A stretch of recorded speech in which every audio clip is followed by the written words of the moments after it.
Hello, my friend. Welcome to your sleep story. My name is Stephen Dalton. I'm an Irish storyteller, and it's my great privilege to be the voice that you listen to as you go to sleep tonight.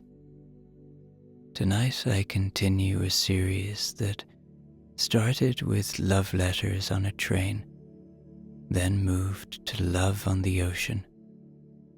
This series follows a young couple who fall in love through letters, and now, having travelled the ocean and gotten married, they find themselves in India.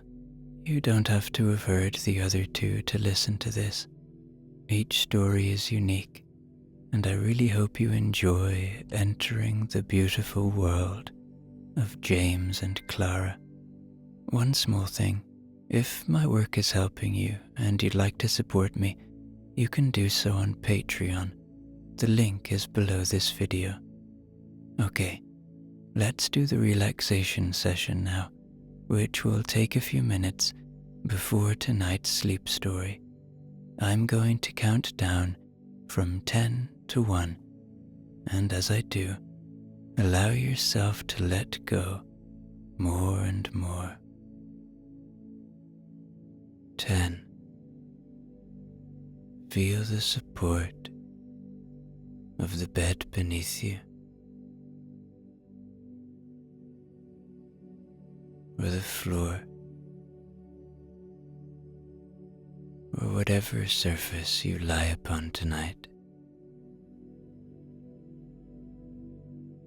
And beneath all of that, feel the support of the earth, our home.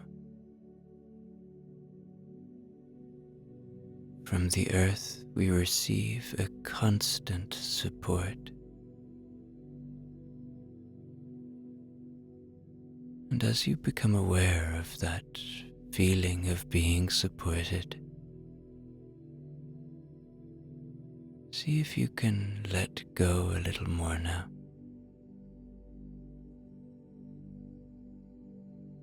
Releasing tension, letting go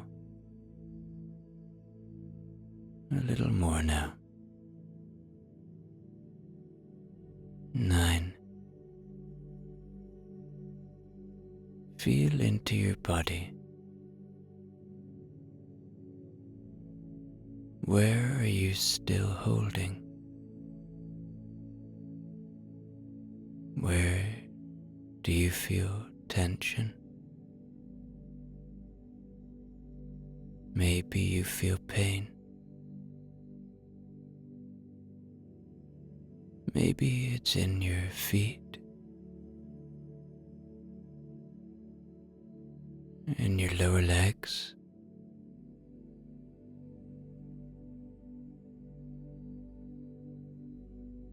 In your thighs, in your belly,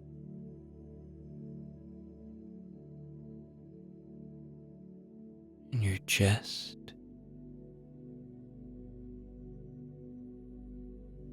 maybe you're like me and you hold a lot of tension in your hands or in your face. See if you can let that tension go now.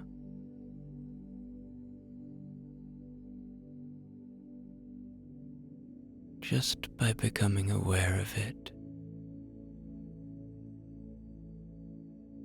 we can ease the tension. 8. You are safe. Allow my voice to be an anchor of safety tonight, to be a friend.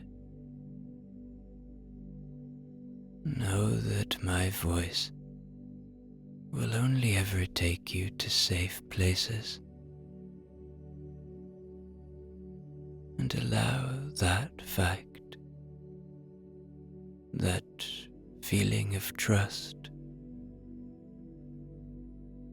to enable you to let go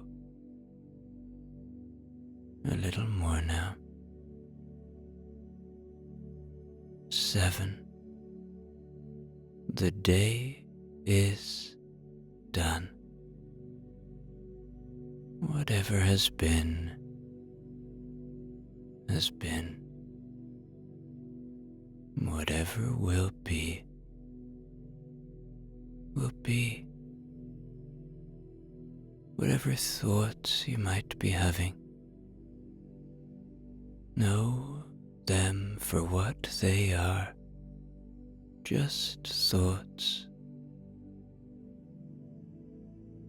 Don't judge them, positively or negatively.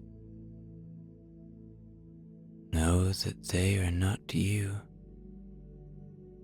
They are a symptom of being a human. And as they arrive, see them, but there's no need to follow them. Watch them go, floating away like leaves on a moonlit river, or clouds passing through a starlit sky. 6. This is your moment. This is your time. You deserve rest. We all do. So as you move deeper and deeper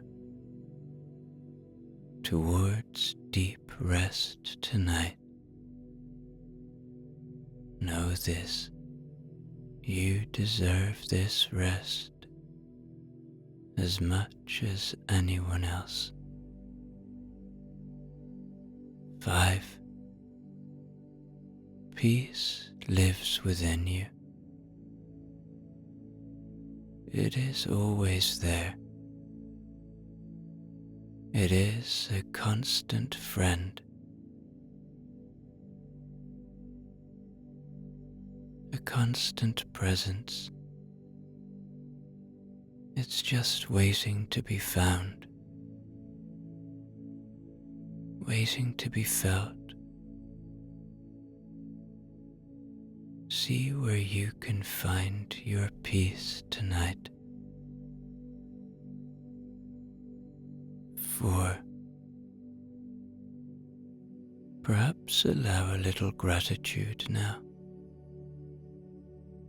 Gratitude for the simple things,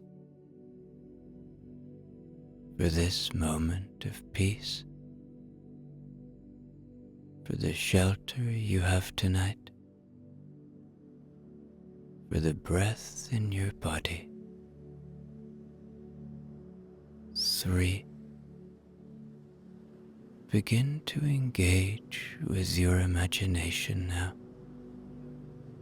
Begin to see a great ship in the 19th century arriving in India. The air is warm. The scene is beautiful, and amongst the crowd are James and Clara. 2. Checking in with your body one more time now. Your body has worked hard for you today. It's time to give it rest. And 1. Completely letting go now, as I tell you tonight's sleep story. They stepped off the boat, and the world changed. The air was thick with scent, hot, spiced, unfamiliar. Somewhere close by, someone was frying something in oil, and further off,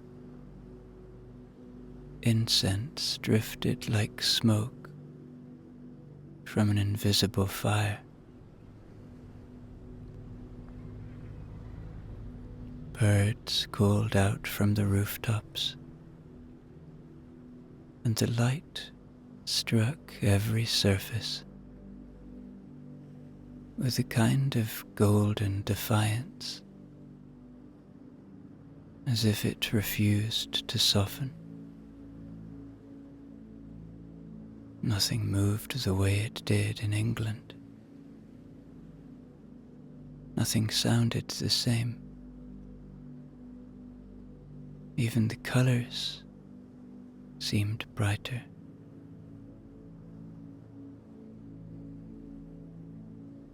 Clara clung to James's arm, half out of affection, half to steady herself. The dock was a riot of movement. Men in loose cotton shirts lifted crates and shouted instructions in a language she did not yet understand. There were goats tied to posts, and children darting between carts piled with fruit. And above it all, a sun unlike any they had ever known, huge and brash and full of command.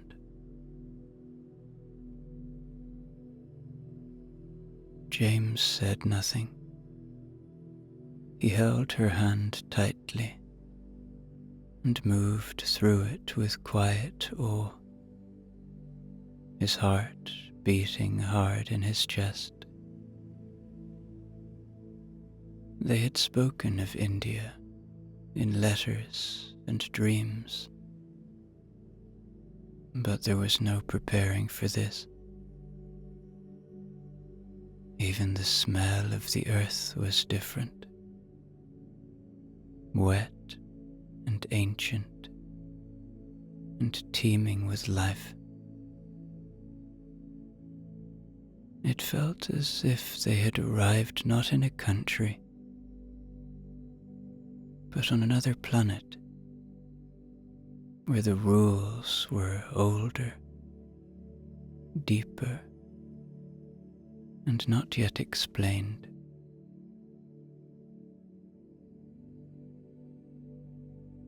They left the city before nightfall. A carriage took them inland, past trees that bent as if listening, and birds with cries like instruments.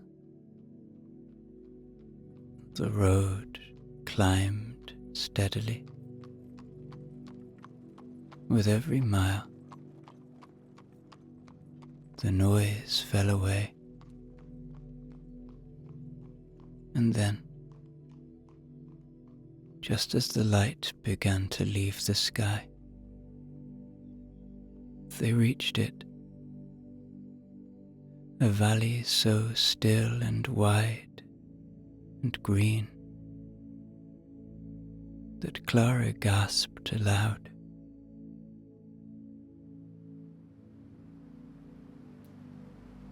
A river ran through it, pale and slow, and the hills on either side seemed to fold around it like arms. Fireflies rose from the grass. The stars above were already waking.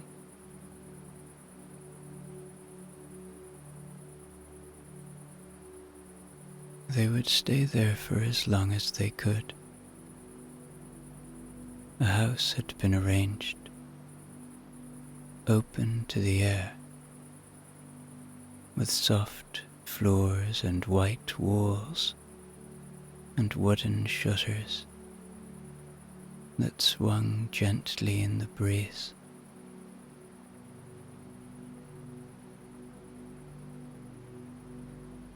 At night,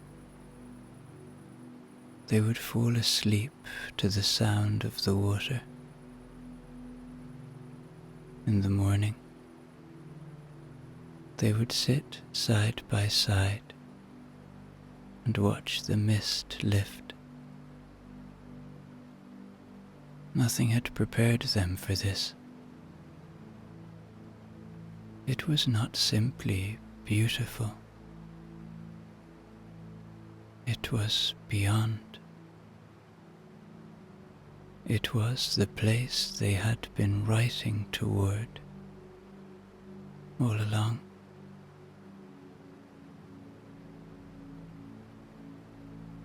In the days that followed, they lived quietly. There was no one else in the valley, only a gardener who arrived in the early hours to tend to the hibiscus and sweep the veranda. They took their meals outdoors, beneath a frangipani tree, and Clara kept a notebook open on the table beside her, where she recorded little things she noticed. How the light moved across the grass, how the birds paused before flying.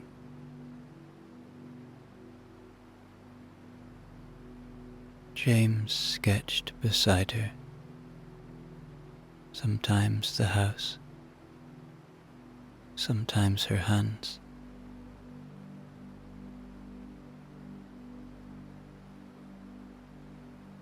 They did not speak much of the journey behind them.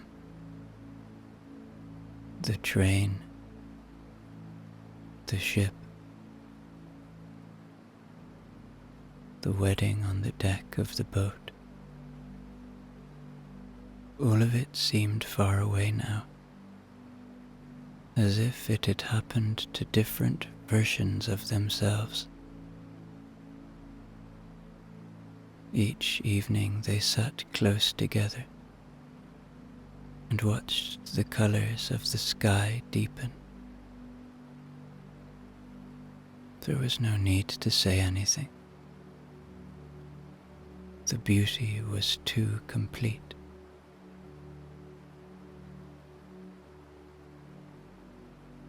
Then, on the 7th morning, a boy arrived barefoot on the path with a letter.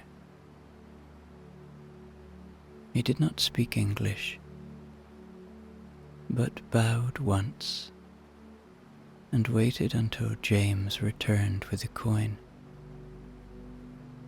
The envelope was smudged and torn at the corner,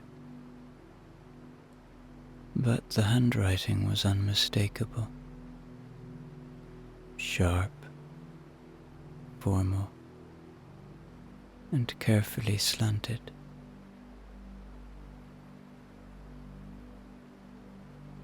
James read it once, standing, then again sitting. Clara watched his face and knew, even before he looked up, that something had shifted.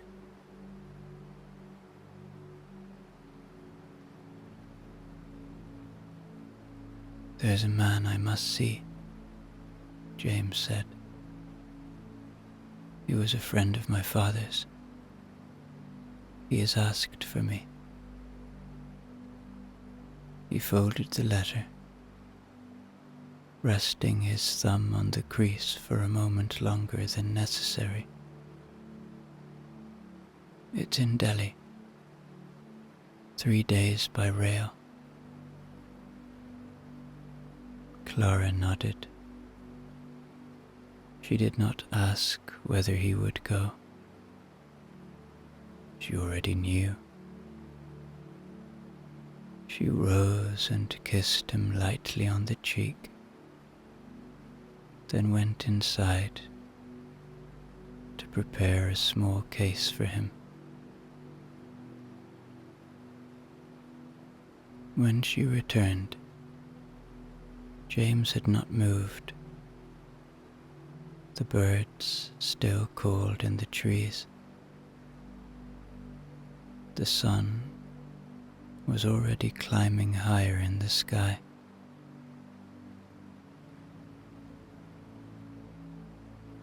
He left the next morning, before the sun had risen.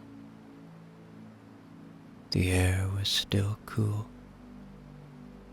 and the sky above the hills was the pale blue of worn linen. Clara walked with him to the path where the boy had first appeared.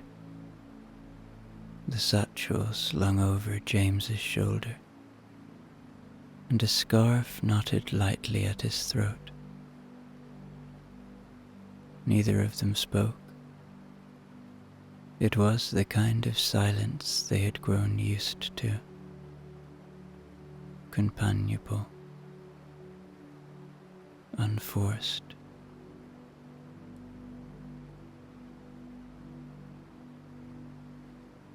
At the bend in the path, he turned and looked back at her.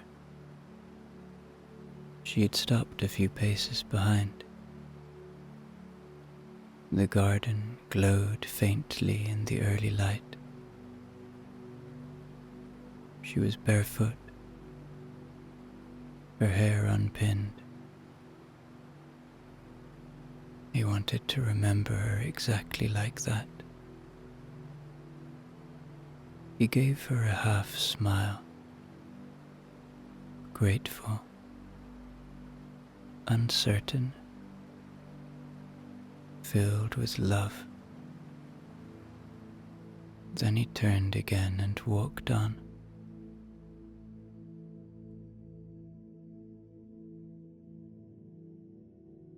The train station was small and half covered in vines.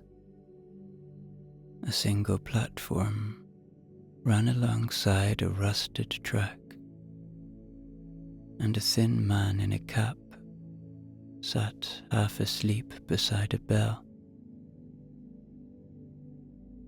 The train arrived with no warning, and James climbed aboard and found a window seat facing forward. The bench was wooden, the metal armrest cold beneath his hand. He pressed his forehead to the glass and waited for the world to move. As the train pulled away, he reached into the side of his bag to check for the envelope he had packed.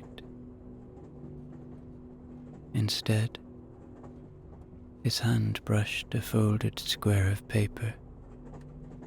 Clara's writing, tucked where she knew he would find it. He did not open it yet. He kept it in his hand as the train passed fields and slow cows, trees draped in red flowers,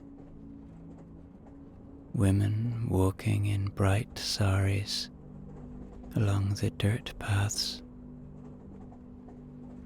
He would read it when the time was right.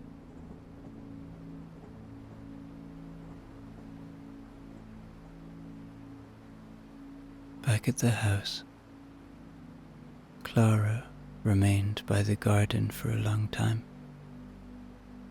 A small bird had landed on the stone basin near the steps, dipping its head to drink. She stood still, so as not to disturb it. Then, finally, she turned and walked slowly back inside.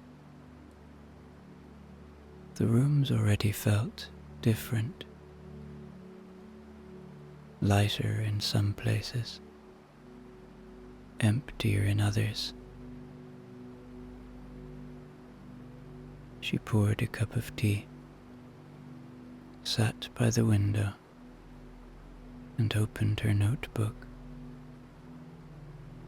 She would write to him again before the day ended.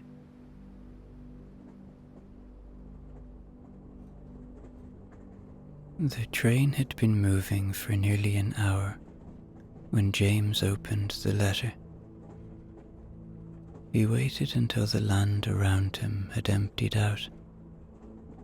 Fields turned to long stretches of dust and sky, and the compartments around him had gone still. He slid his thumb along the fold and carefully unfolded the page. Clara's handwriting was familiar now, with its soft angles and pauses, in all the same places she paused when she spoke.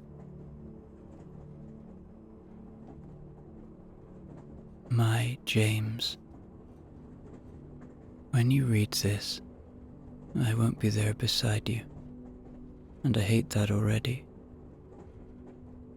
You will be on the train, and I will be here in the garden, watching the birds and listening for your footsteps, knowing they won't come today, or tomorrow, or the next. And I know you had to go, but would never ask you to stay. But it feels as though something has been pulled from me, something important and warm and familiar.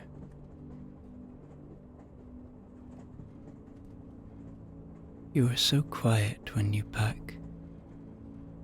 I watched you fold your shirts like a man carrying out a duty, and I didn't say anything, because I knew if I spoke, I might cry. But now that you're gone, and I have the paper in front of me, I want to say everything. I want to say that these days here with you have felt like the real beginning of my life. That I've never known peace like this. Not before you, and not even on the ship, where everything felt borrowed. But here, in this strange and beautiful place, I wake and know myself by the way your hand finds mine before either of us speaks. I love you more than I knew I could love anything. Do you remember yesterday when we stood at the river and you said nothing at all, but looked out across the water as if you'd seen something? I didn't ask what it was. I didn't need to. I could feel it too. There's something about this place that makes the silence feel holy. And when I'm in it with you, I feel as though we are part of something ancient, something good. So I will stay here and wait for you and write to you every day. Not because I want to fill the distance, but because I want to walk beside you, even now, even while you are away.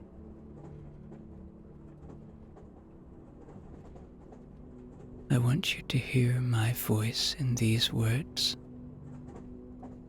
I want you to feel, as you hold this page, how much of me is yours. Come back slowly if you must, but come back. There is no world I want to know that doesn't have you in it. Always, Clara.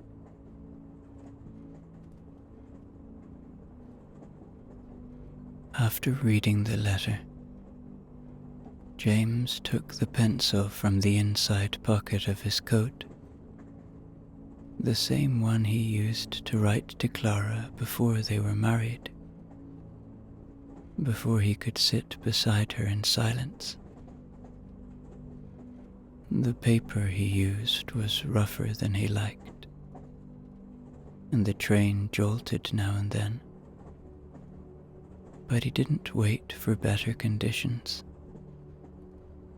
He laid the notebook on his knee, steadied his hand, and began. My Clara, I don't know what I expected to find in your letter.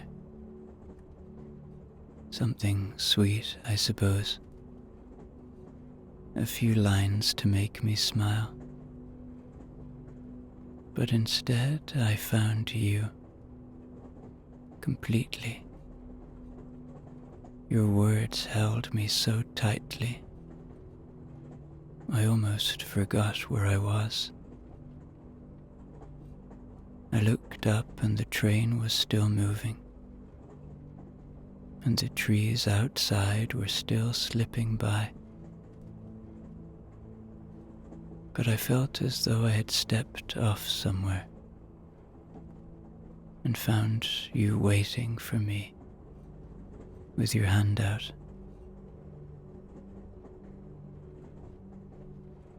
I miss you already,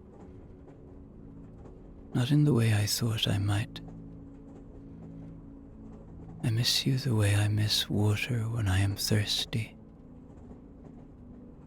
or the way I used to miss my father when I was too young to understand why he wasn't there. It's a feeling in the bones, not a sadness, but a sense that something is out of place, and that it will right itself only when I am beside you again.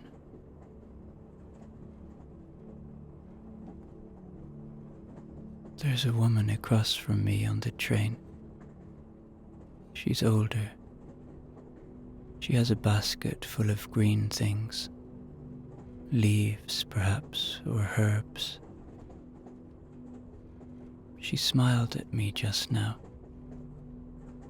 as if she could tell I was writing to someone I love.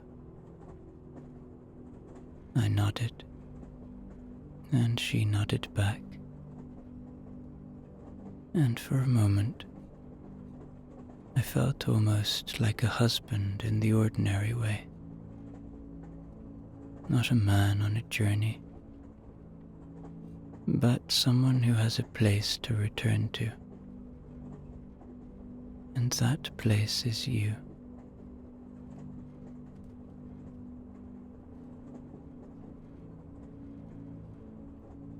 I hope the garden is quiet today. I hope the river is moving slowly. I hope your hands are warm. and that you are keeping them busy, the way you do when you are alone. Don't press too many flowers. Save some for when I return. We will walk around and choose them together. Yours in everything, James.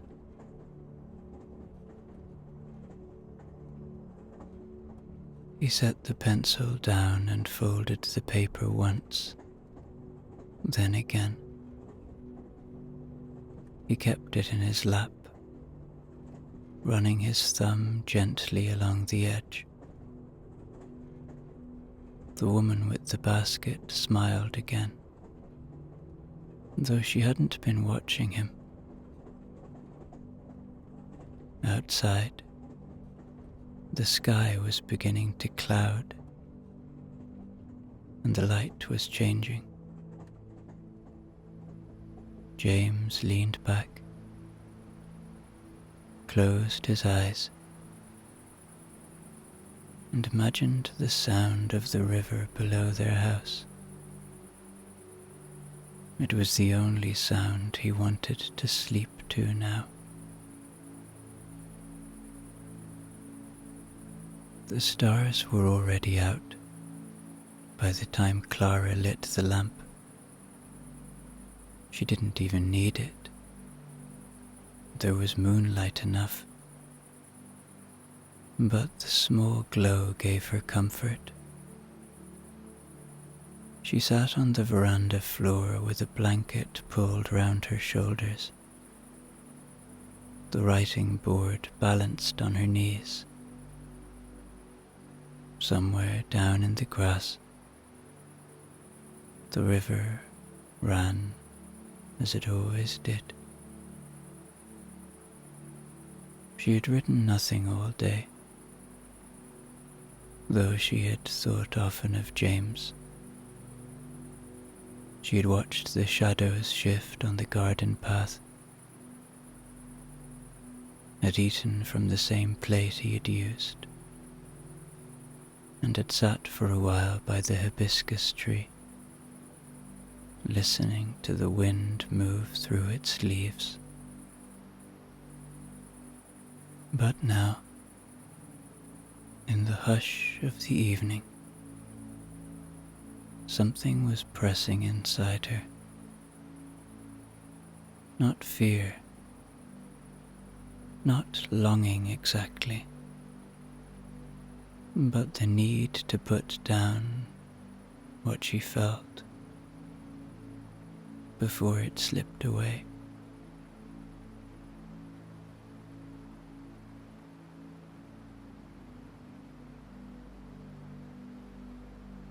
My James,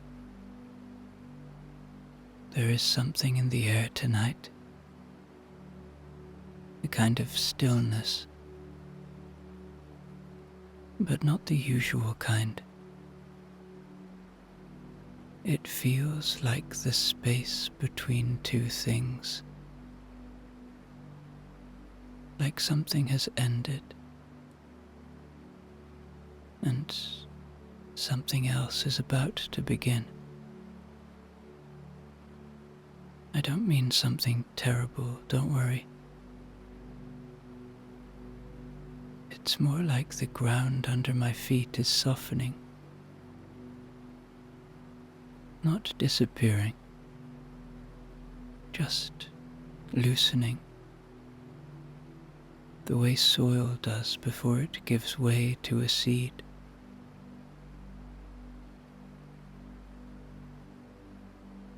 I don't know what you will find in Delhi. Perhaps an old man in a quiet room, and the kind of conversation that leaves nothing changed. But perhaps not. I think you might be seeing something, feeling something that doesn't yet have a name. And I think that whatever it is, I will feel it too, even from here.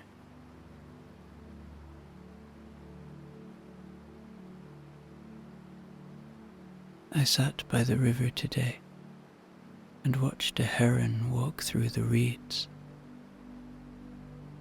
It moved so slowly. I thought it might be asleep on its feet. But then it took flight so suddenly I laughed aloud. That's how I feel tonight. Half asleep. And yet, something in me is already lifting. Come back when you're ready. But come back different, if that's what this asks of you. I'll be here. Always, Clara. She folded the letter and pressed it between the pages of her notebook. She wasn't sure if she would even send it. She would decide in the morning. She sat back against the wall and looked up at the stars. The sky was so wide, it made her breath catch. She could not name what she felt, but it was coming. Something beautiful. Delhi was thick with heat. The buildings leaned over narrow streets, and carts rattled across stones worn smooth by years of passing. James arrived in the late afternoon and made his way to the house without speaking. The address had been written carefully, and the rickshaw driver had known it without hesitation. The house was low and square, painted a kind of pale yellow that had long since faded. A boy met James at the gate and led him through a small garden where the soil was dry and crumbling. There were no flowers, only a single neem tree leaning over a bench. The boy knocked gently at a wooden door, then slipped away before it opened.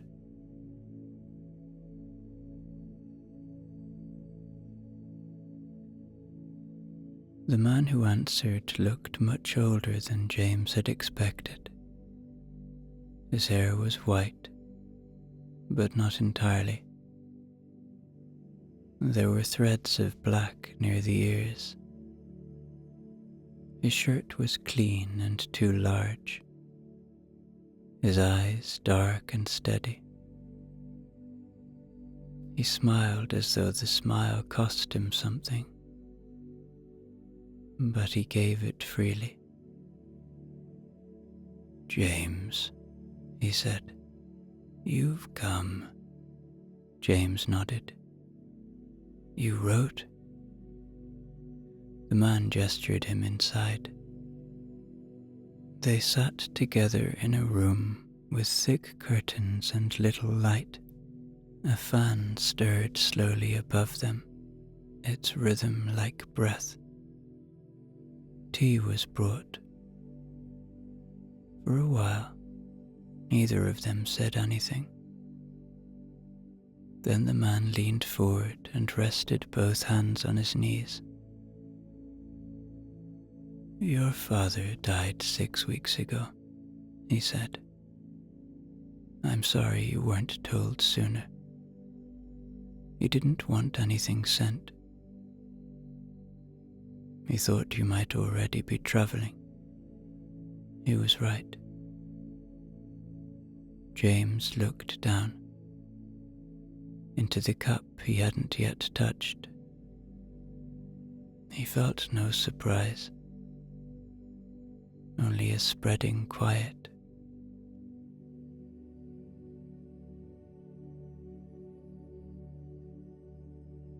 I was with him at the end, the man said. He wasn't afraid. He spoke about you often, about Clara too, though he'd never met her. He said, James is steady. He waits for things to speak before answering. I liked that. James smiled faintly. He said I might be coming east. He thought you would, and he asked me if you did, to write. Just one note. No details. He said, he'll come if he's ready, and if he's not, he won't. James nodded slowly. I was ready. The man stood and crossed the room to a small cabinet. He opened it carefully and returned with a bundle of pages, bound loosely with a faded green ribbon. This is what he left. I haven't read it. He made me promise. James reached for it and held it in both hands. The paper was worn soft at the edges. It felt oddly warm. There's something else, the man said, sitting back down. Your wife wrote to me. Just a few lines.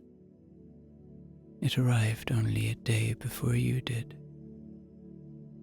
James looked up sharply. She must have known, the man continued. Not exactly, maybe, but enough. She wrote, James is the kind of man who listens without interrupting. I believe you'll know what to give him. And she was right. I do. James sat very still. The bundle of pages rested in his lap. The man gave him a long, tired smile. There's nothing urgent in this house anymore. You can read it here or take it with you. He didn't say what you should do next. He only said, let him go slowly.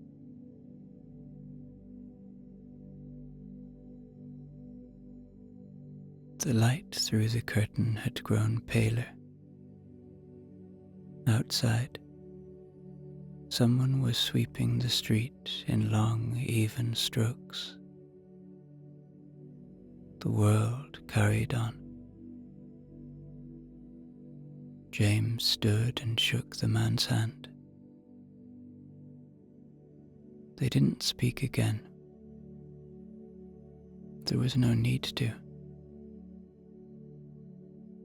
The door closed softly behind him, and the noise of the street returned. As he stepped back into the heat, the pages tucked against his chest. The train pulled out of Delhi just after dusk. James sat by the window, the bundle of pages resting on his lap, untouched. The compartment was nearly empty. The boy across the aisle slept with his head against his mother's shoulder. The city fell away behind them, in low lights and distant horns, and the rhythm of the wheels settled into something close to thought. He hadn't opened the pages yet. He had only held them, felt their weight, as if the words inside already lived in him somehow, waiting to be remembered rather than read.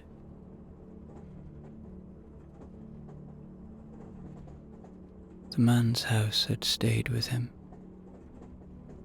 not for its details, but for the stillness. He thought of his father then, and didn't turn away from the thought.